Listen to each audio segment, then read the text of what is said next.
আসসালামু আলাইকুম রহমতুল্লাহ। জাহান্নামীবাসীদের আত্মনাদ কেমন হবে? তারা আল্লাহর কাছে ক্ষমা চাইবে, শাস্তি থেকে মুক্তি চাইবে এবং আল্লাহকে বারবার বলবে, আমাদেরকে আরেকটি বার সুযোগ দিন। হে আমাদের রব, আমাদেরকে একটি বারের জন্য হলো দুনিয়াতে প্রেরণ করুন। আমরা এইবার দুনিয়াতে গিয়ে শুধু আপনার ইবাদত করব।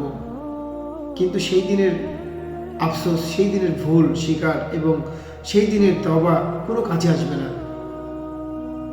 এবং তারা আরও বলবে, তারা জাহান্নামীরা বলবে, ওয়াকালু লাউ কুন্না নাসমাউ আও নাকিলু মা কুন্না ফি আসহাবিস সাঈর।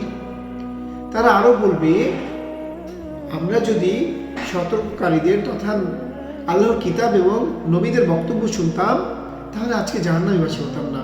তাই বন্ধুরা, দুনিয়াতে বেঁচে থাকতে আল্লাহ তাআলার কাছে ক্ষমা চাইতে হবে, তওবা করতে হবে সকল গুনাহ থেকে, যেন আমাদেরকে জাহান্নামীবাসী হতে না হয়। তাই আসুন আমরা দুনিয়াতে বেঁচে থাকতেই এখন থেকে আল্লাহর কাছে ক্ষমা চেয়ে নিই। কেননা আল্লাহ তাআলা ক্ষমা প্রার্থীকে অনেক ভালোবাসেন, ক্ষমা করতেও ভালোবাসেন। তাই আমরা আমাদের সময় থাকতে, বেঁচে থাকতেই আল্লাহর কাছে ক্ষমা চেয়ে আমরা যেন ইমানি মৃত্যু নিয়ে মৃত্যুবরণ করতে পারি। ইসলামী ভিডিওগুলো বেশি বেশি শেয়ার করবেন। সবাই ভালো থাকবেন, সুস্থ থাকবেন। আল্লাহ হাফেজ।